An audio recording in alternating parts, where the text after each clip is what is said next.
শীতকাল মানেই কিন্তু ঘুরতে কিন্তু যেতেই হবে। আর তার সাথে বিভিন্ন ধরনের ফুল, সাথে বাইরে বেরালে তো খাওয়া দাওয়াটা থাকেই। আর আমি বাইরে বেরালেই আমার একটাই খাওয়া, আর সেটা হলো এই বাপুজি কেক।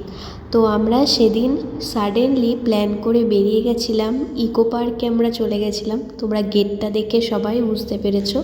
ইকো পার্কে আমরা এর আগেও গেছিলাম, আর এবার ঠিক করেছিলাম যেই জায়গাগুলোতে আমরা গেছি সেখানে এবার আর যাব না।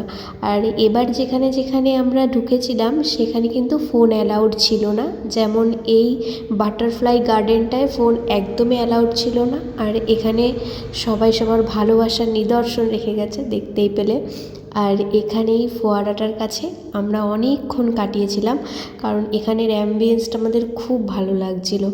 আর এই শাড়িটা আমি কিনেছিলাম পুজোর সময়, পরা হয়নি, তাই ভাবলাম কেননা ঘুরতে যাচ্ছি আজকেই পরে নিই, তাই পরে ফেলেছিলাম। কেমন লাগছে অবশ্যই জানিও কিন্তু।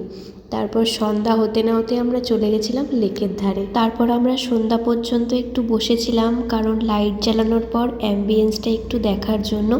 আর ঠিক করেছি নেক্সট বার যখন যাব ওই পারে যাব, কারণ ওই দিকটা খুব অ্যাট্রাকটিভ লাগছিল আমাদের দুজনের কাছেই। তোমরা এই শীতে কোথায় কোথায় ঘুরতে গেলে সেটা কিন্তু অবশ্যই জানিও। চলো টাটা, দেখা হচ্ছে নেক্সট ভিডিওতে।